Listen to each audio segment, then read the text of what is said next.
Welcome, my little Tattle Tells. So, what have I been up to?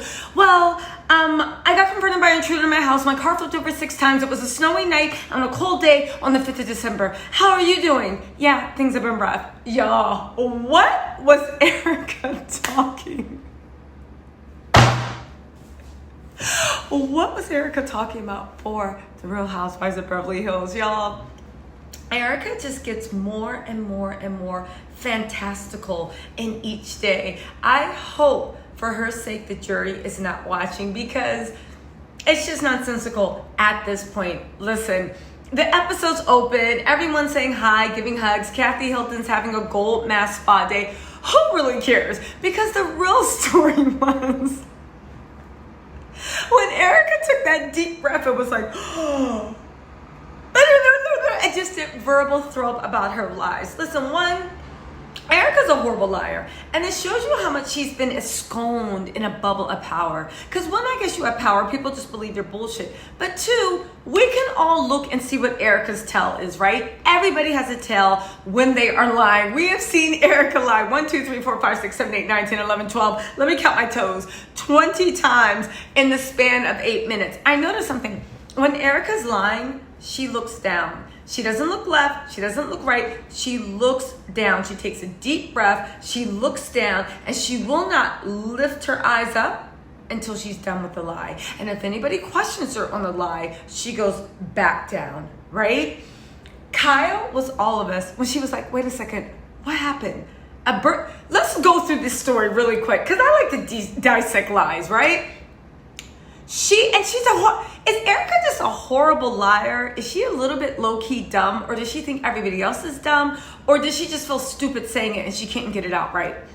A burglar confronted Tom in the house, right? A burglar confronted Tom in the house. But he didn't touch Tom. Or to Erica's thing, he wasn't assaulted. Her son was notified by Tom, who got assaulted by the burglar. No, who was confronted by the burglar in Tom's house. Her son was called in to help, but not her, right? Or not his conservatorship or his lawyers or anybody else. When he called his son to come drive in, he works for the LA County Police, but he flipped his car 5 times after he left Tom at the hospital, right? Because who took Tom to the hospital? It makes no sense. Now, you know me, I did do my research, and there actually was something that happened at, not something that happened. Snow did fall on December 29th of 2020 in the LA area. It was mostly in the mountains, about 20 miles from LA, but snow did fall. Now, sorry, Erica's lies are boring me. Now, he's an LA County police officer, so I assume that he doesn't live more than 2 hours away from work, because who's driving 3 hours to go to work back and forth, especially when you add an LA rush hour? So even that, it's like he could only live at most a 2-hour radius away from Pasadena.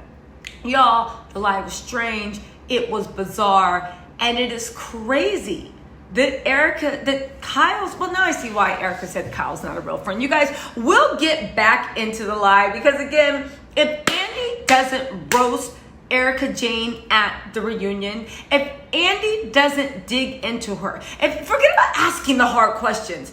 How about you just sit there and be like, Kyle from Beverly Hills would like to know what happened to Tom. That's another thing. He had to go to surgery that night. But why did he have to go to surgery? Because according to her, he had glaucoma, and the pressure from the fight, listen, all I can say is this, right? Let me know what you think in the comments, what she meant. I know she messed up the lie, but where did you think the story was going? Clearly, he went and had LASIK and then tried to act like, I don't even know. But let's just assume that Erica actually is telling the truth and Tom's telling the truth. Y'all, all this proved is, who do you actually owe money to, Tom? Because you think about it, Tom stole from his law firm, he stole from the victims, right? He stole from the creditors. He was running low on cash. What do you do when you are running low to cash and you do all this, maybe he went to some unsavory people to actually borrow money. And that's why he got confronted in his house. Because everybody, they showed up like, yo, where the money at? Where the money at? Where the money at, Tom? Come on. Tony Soprano and Cruz showed up and was like, where's the money at? And he's like, no. You don't understand. I'm a feeble old man. Ooh, like PK said, he caught the devil. And they were like, now what? Where's our money? Whatever it was, y'all, come on, help me fill in the blanks in the comments. But let's move on to some lighter stuff, because we're going to come back to this fantastical story, and we're going to pick up again when PK, Mauricio, and Kyle are clowning the hell out of Erica. But let's move on and see what else is going on. Let's leave make-believe land and see what else is going on. We leave the nonsense and we go over to Garcelle's house. Her friend is talking about hooking her up with someone. I think her friend is a professional matchmaker. Listen, Garcelle wants a man that has his stuff together, is confident, loves his family, lets her be her. Honestly, if Giselle, if Garcelle was 20 years old, I'd say she was asking for a little bit too much, because who has their shit together at 20? But she's actually what? 40, maybe even 45 years old. It is not too much to ask for a man in his 40s to actually be emotionally evolved, financially evolved, and love his family and have worked out all his issues. So I think that person's there. They're looking to find somebody for Garcelle. Garcelle's drop dead gorgeous. Of course she's going to find it. Next, we get into crystals. Y'all, I've seen it before y'all even believed it, right? That rhymed in my head. Crystal is so phony and fake. Yeah, she walks around bragging all the time, but what's up? I guess she's trying to secure her place to show that she's really rich and she's doing $1 million renovation on her basement. Whoop-de-doo, Crystal, right? It's still boring, because what is Crystal's storyline? Besides being flip-floppy, sitting there quiet, being two-faced, and scurrying under Erica's butt because she thinks that's her ticket into the cool crowd. She's then explaining to Kyle that, oh yeah, like Kyle sits down and she's like, so how'd you think everything went? And Crystal's like, I think it went great. And Kyle's like, really? Because it was really uncomfortable that nobody was talking. Two people at the table at Garcelle's weren't talking to each other. And she's like, okay, yeah, totally. I thought it too, right? Crystal is a mean girl, but she's also like that weak kind of weak. It's like, girl, just pick a side and say what you feel. But the only thing Crystal feels is, I want to be accepted. I want to be with the cool girls, and this is the way I do it, right? So then, you know, Kyle's asking her, and Crystal's like, yeah, that was so weird. Why did she just say, yo, if you guys don't take Crystal off of the dream team, Crystal cannot stand Sutton, and she doesn't really mess with Garcelle, but I think that Crystal's ready to throw anybody under the bus so she can be accepted. So then Crystal says some shit when she's like, I don't feel like an outsider, but I feel like Garcelle doesn't have really that many friends. So, you know, basically trying to say that Garcelle is desperate for friends and she clings to people, which is not the case. Now, I will say that Dorit kind of has Garcelle's number. Garcelle, because she is very stoic, she is a very sensitive soul, right? She does feel, and don't forget, right now Garcelle has semen in her place,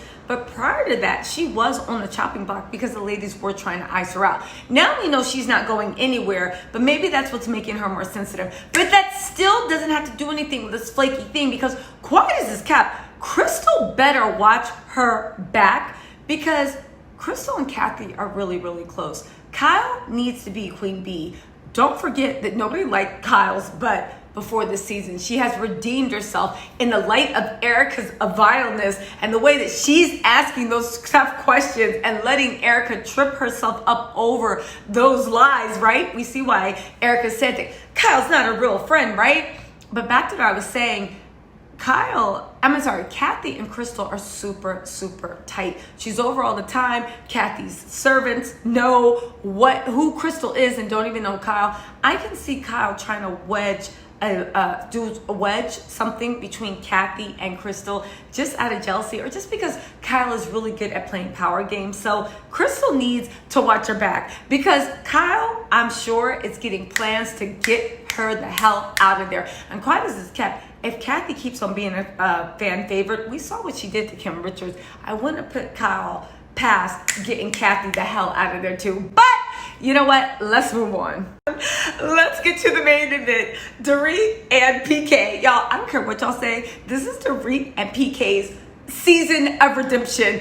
I'm literally like, y'all could have your own spinoff. They are so amusing to me. Even with this Erica situation, you can tell they've already rehearsed what they're going to say. Everybody knows their lines. And then they just go in there and wing it, right? So anyway, Kyle starts by telling Dorit what happened, right? Kyle is literally tossing. I don't know why all Kyle's food looks like it's unseasoned, but you know what? Whatever. I'm not there tasting it, right? But you see that PK asked for some tartar sauce. But anyway, I'm getting ahead of myself. So the boys go and have a drink, and Kyle's tossing her unseasoned broccoli, it looks like, in the kitchen. And she's like, so you know what happened, right? And Dorit's like, what? And she was like, I was talking to Erica, and Tom's house was broken into. And Dorit had the same reaction Kyle did. What? Because they hear that, it's scary, right? So Dorit's like, what? And she was like, Tom had a break-in, and he confronted the burglar. Yeah. Tom confronted the intruder, and something happened, and he ended up in the hospital. And Dorit's like, what? And she's like, no, hold on, it gets crazier. Dorit is looking at her like she's trying not to laugh, but she's trying to look confused, trying to look confused and concerned. And Kyle's like, and then her son came to help him, but it was snowing that night, so on his way back, he rolled his car 6 times. Now, Kyle added on 1 roll, but to Kyle's benefit, if you're talking about 5 rolls, what's 6? It's like your life is in danger the whole time, right? And Dorit is just like, this is unbelievable. Like, what are you talking about? Which it just occurred to me also, how is Erica saying that her son lives further up north when they all live in the LA area? So they would have known snow came down. And Kyle was like, it snows in Pasadena. What's going on? Again, her son can't live more than 2 hours. But listen, let me get back to the story because Kyle did a fantastic reenactment. So dinner's ready and they sit down, right? I really love PK and Dorit. Just like I said, that dumb tartar sauce, the way he was looked at that dry ass food, right? Again, maybe it tastes delicious, but it looked like it needed more salt and seasoning. I'm not a big salmon lover, so yeah, I'm gonna need it covered with salt, caked with pepper, and I'm gonna need that shit blackened for me to really get into it, right? So he was like, PK's from my tribe. He's like, yeah, I'm gonna need some mayo or tartar. And then, Dorit's like, honey. And she's like, I'm gonna make a quick tartar for you, right? So I said, okay. The fact that she was whipping it up, she knew that PK was on his 3-year-old stuff. And if he didn't have the tartar, he wasn't eating it. So they get in, they have their salads. Even, what's his name? Mauricio looked at it and was like, you didn't blacken it this time? Because even he was just like, oh God, whatever, right? So they dig in. And now they're talking about the story. Dorit starts it off. You guys, Erica told me, Kyle told me the craziest story. Erica's house was broken into and Tom confronted the intruder, and it gets worse, right? So Mauricio, high out of his mind, is like, what, right? And PK is just like, this bullshit again, right? So Mauricio's high out of his mind and he's like, what? And she's like, no, it gets worse. And wait a second. I can't do an English accent. He's like, wait a second. So Kyle jumps in and was like, he was in the hospital, right? And PK was like, but wait a second. How did Erica know? And she was like, and Mauricio all high, he was in the hospital, man. And he's like, yeah, but they're not talking. And then Kyle's like, wait, it gets crazier. Dorit jumps in and she's like, so Erica sends her son, who's a police officer, to go help, right? And then on the way back, he rolls his car 6 times because it was snowing. Everybody that lives in California had the same reaction I did, which was like, what? Where's this snow coming from? Like, honestly, where is this snow coming from, right? So then she was like, he flipped his car 6 times. Mauricio, what? Right? Dorit leans back and PK's like, what are you laughing at? That's right. Remember, you guys have lines. You're the bad cop. She's the good cop. She's supposed to say, I believe Erica. And you're supposed to be like, blimey, mate, she's lying. Dorit snaps back into character because she's the good cop, right? I know they talked about this before they came. And Dorit was like, no, I'm just like amazed because, when you flip your car 6 times, there should be some type, I know my accents keep changing, just keep with it. When you flip your car 6 times, there should be some type of injury or something. I don't know what to think. Mauricio is high out of his mind and he's like, literally digging into PK's tartar sauce because you know Kyle's salmon still looks dry, like seasonless, right? And he's like, wait, what are you guys talking about? Like, is this a fake story or is this like for real? Like, what are we doing? PK looks at Mauricio and he's like, so I don't know if you know, but there's another story, right? So Dorit jumps in. Well, 3.5 years ago, Tom got in his accident. There's a car and he ends up driving off of a cliff, right? And Mauricio is looking like, what the hell? Flashback to Erica lying again. Keep your eyes on this. When she lies like this. So this is her tell. I'm not saying everybody that looks down is a liar. I'm saying that is Erica's tell whenever she's lying, right? So she's like, you know, like 3 years ago, he crashed his car. And then Kyle, like, what did he do? Did he drive into a wall? Because she's like, he had a broken clavicle. He had head, knees, shoulder, toes, whatever she was saying. And Kyle, sorry, I'm trying to get this straight piece of hair. And Kyle was like, so did he hit a wall? And she was like, no, he drove off a cliff. And Kyle's like, what? This is her. And Erica's just looking down because then Dorit's like, no, but you know, it gets worse. So he gets rushed to the hospital, right? And it flashes back to Erica telling the story. And she's like, I did not want, I'm sorry. I did not, wait, no, that's not right. I didn't want them to perform surgery on Tom because he'd been unconscious for 10, 12 hours. So I said no. Just focus on the ankle, right? So PK by this time, he's like, blimey, I've had enough of this. And he's wiping his mouth because he's getting ready to go in and read Erica the riot cat. He has had enough of these lies, untruths, and misdemeanors. PK jumps in and he was like, what are the odds that both Tom and her stepson are both in accidents, right? It's like 1 in a million. So then she's like, so you think Erica's lying? And he was like, no, I think she was in a controlling situation and I think she's still being controlled. I think Tom lied and I think she went along with it. Now you notice what PK said. He literally said, I think Erica's lying and she knows that Tom's feeding her bullshit. Because here's the thing, Tom can lie to her about his eye surgery and his rolling and all this stuff and she could be like, I didn't know. But how the hell did he lie to you about your son doing car flipping 5 or 6 times, right? How did he lie to you about that? You talk to your son, I assume. You have access to your son. How are you buying that story? Because I would assume if your son flipped his car and Erica is super, super close to her son, that you would go check on him. You would see what's wrong. You would demand he go to the hospital.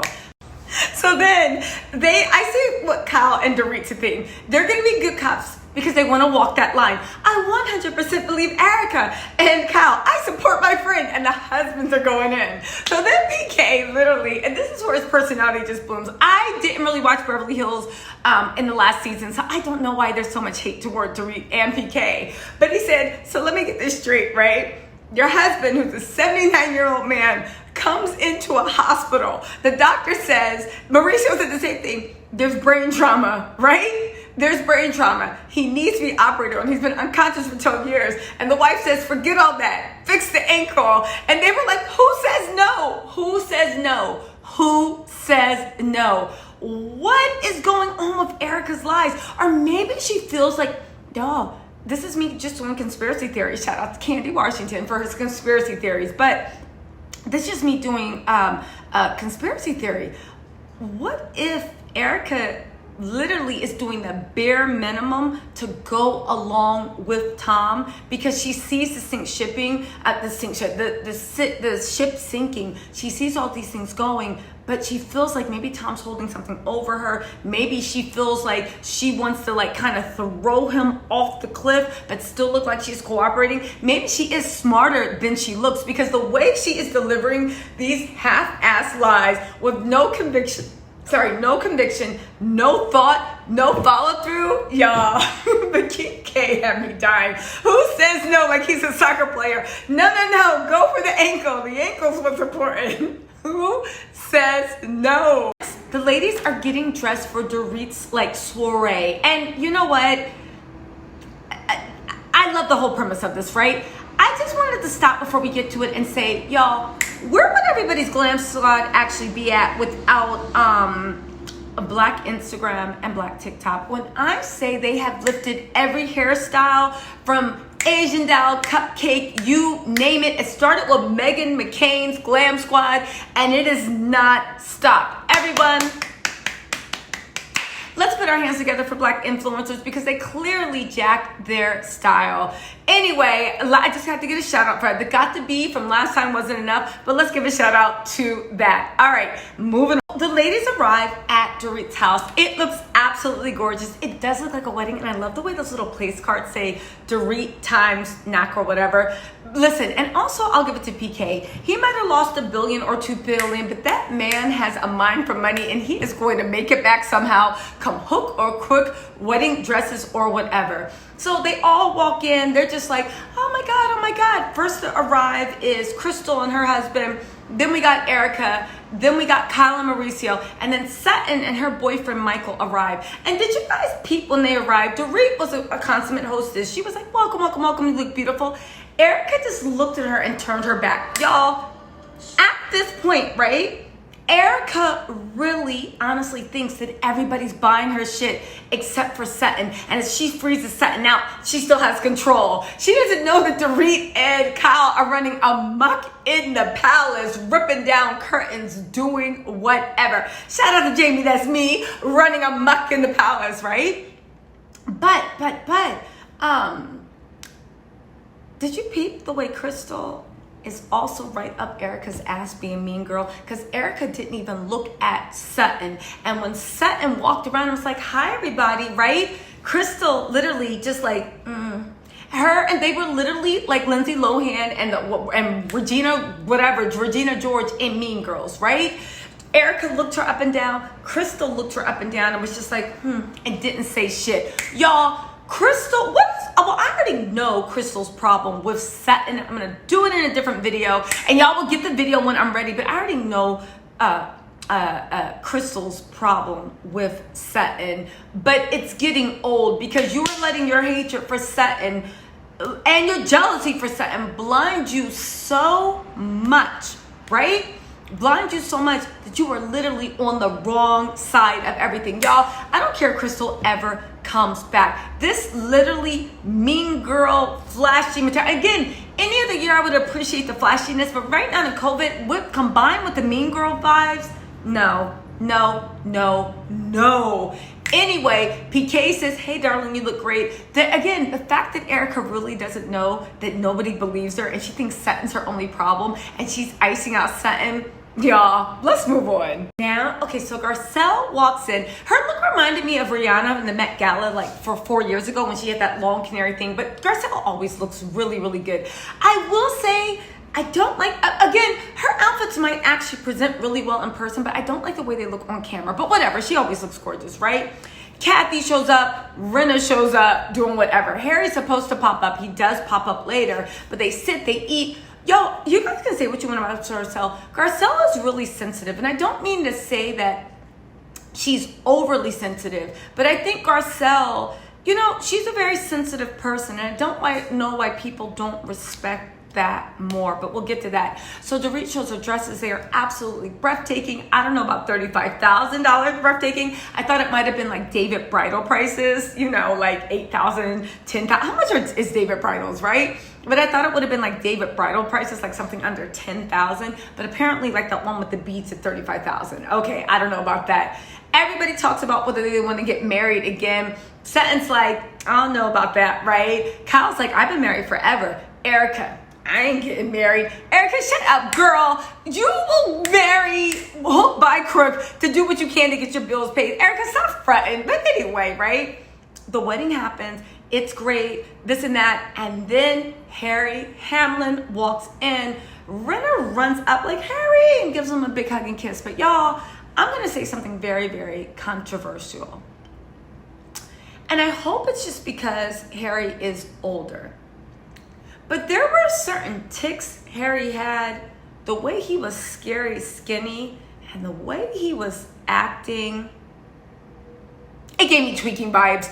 Y'all, is Harry, like, I know Harry struggled with some sort of addiction. Is Harry back to actively using? I don't want to put anything out there, but is he? Because the tics, the tweaks, the facial tweaks, even the way Rinna ran to him, the way when your loved one is on, I don't know, maybe dabbling too much. You run to see if they're good first, hug them, kind of feel their energy. I don't know. It was just really, really odd, but maybe he's older than he presents and really, really eccentric, because he was giving like 90-year-old vibes with it. I don't know. You know what? Let's forget it. Let's move on to the face-off between Dorit and Garcelle.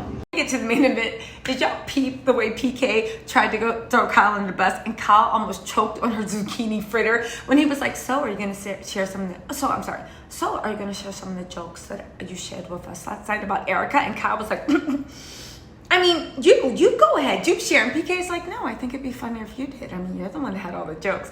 I like that, PK. I like that. Go ahead and defend your woman, because Kyle's thrown Dorit under the bus quite a few times. And PK said, not on my watch.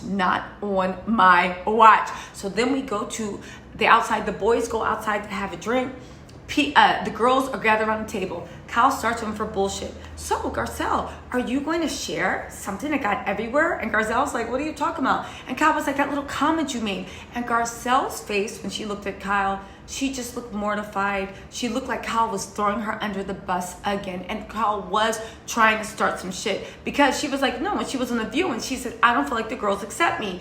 Y'all, I know right now we look at Garcelle, she better come back next season, but I don't know, because Garcelle and Sutton, if you look at the reunion chart for this year's reunion, Sutton was furthest away from Andy. Garcelle was next to her. Kathy Hilton was closer. What's going on with Bravo? It's almost like they don't understand where their magic comes from. I don't know. It's like even when their shows get good, they fight to take it back to mediocre, right? Kathy's cute as like a who's hunky dory and like whatever, but hunky dory does not a storyline make. Serving caviar pie, which is nothing but caviar over egg salad, does not a storyline make. Kathy Hilton does not want to show any of her personal life. She made that clear with the disdain she had for Kyle. She made that clear for everything. She's not showing her life, right? She's not showing her life. So why would she be above Garcelle and Sutton, who really brought it this season? I didn't like that. At all. But you know what? I'm going to withhold judgment. But I swear I think Andy's going to take it easy on Erica. His pressing questions are probably going to be like, so what do you say about the people that you should pay back the victims? And Erica's going to get all Billy badass, start crying. And Andy's going to be like, okay, let's move on. Let's move on to something more lighthearted. Rinna, Garcelle, you guys argue. Go. That's what I think was going to happen at the reunion. So Garcelle really looked, and here's my whole thing about this. I don't want to take it back to the strong black woman trope, but I am, right? Because let me just submit this. Let me just submit this to you and see if let me know in the comments if this holds water for you. Garcelle is obviously a black woman. She is a single woman. She is strong. But Garcelle is also very, very sensitive. She has a soft heart. And I don't say that with any shade. There's nothing wrong with being sensitive and having a soft heart, right? Because she wants to connect with people. We see that for the thing from The Future Thing saying, I've always had a problem being accepted. She said she grew up the only Haitian kid or even black child, I think, in an all-white school, the whole goat's head in the sink, for her American friend. And obviously being accepted, it goes deeper than just them trying to ice her out, which I do think that they think she's disposable and she's a disposable character because she was online last season. Let's be honest, right? Well, this is her first season with the Denise thing. She was next to go, but now she cemented herself. But don't forget, she doesn't know this, right? So I think honestly, because she presents as very strong and very stoic, they think that she can handle their little slights and their shades, right? I do think if this was Dorit or Kathy Hilton or Lisa Rinna or anybody saying that they felt isolated, or even Crystal, the reaction wouldn't have been like gaslighting and like, I don't think that you think. I think that it would have been a little bit more sympathetic. This is just me. I think honestly you'll be a little bit more sympathetic, because how do you have more sympathy for Erica crying over her caviar pie than you do for Garcelle, which she brings up some valid points. Now, do I think she's zeroing in on Dorit for a storyline? Absolutely, because she wants to stay on the show. But there's also energy swirling around from the other ladies that they're playing stupid. Even the way I thought it was very, very rude that Kathy didn't even tell Garcelle herself that she wouldn't be attending. She sent word with her sister. I don't know. I found that rude. But let's move on. Also made some good points about the way Lisa Rinna was just sitting there looking at her. Girl, when are you going to realize Lisa Rinna is not your friend? Not even that. She does not like you. She is still mad, being an unevolved Cancer, that you took Denise aside and held her feet to the fire. Remember at the beginning of the season? And remember I told you Cancers don't forget shit. Even if they're dead wrong, if you come at them, I'm talking about the unevolved, not the other Cancers. You know, my BFS is Cancer, so I love y'all to pieces. But when y'all are unevolved and when you're in your bullshit, even if you are wrong, if somebody calls you out, you just made an enemy for life. Lisa Rinna still remembers the beginning of the sea where she tried to be fake and be like, I love Denise. I did everything I could to protect her. And Garcelle was like, you did? Don't protect me. Lisa would looked at her in her head, her Cancerian head. She was like, I'm gonna get you for that bitch. And Lisa is still trying to throw her under the bus. And she was like, you wanna be so big and bad with Denise? Let's get you out of here too, Garcelle. And that's what Lisa Rinna is trying to do. She made an enemy of Rinna there. Side note, how long is Kathy Hilton going to act like she doesn't know any cultural icons? Now you don't know who Bernie Sanders is. Now you don't know who Colonel Sanders is from KFC. Now you were sitting next to Rihanna at the Met Gala. Paris Hilton is your daughter. Kathy, stop. I'm over Kathy's dumb act. Again, it was amusing at first, but the deeper she goes into it, it's like, no, because you're messy. And when I saw her sitting next to Rihanna, it's like, you know exactly what you're doing, but you're playing to the camera so that you can keep them out of your personal life. All right. So anyway, all these things going on. They're whispering about Garcelle, all this stuff. Crystal is sitting there with her snotty look, just looking around because she is happy to pile on Garcelle if that means she can sit at the cool girl table. Y'all, whew.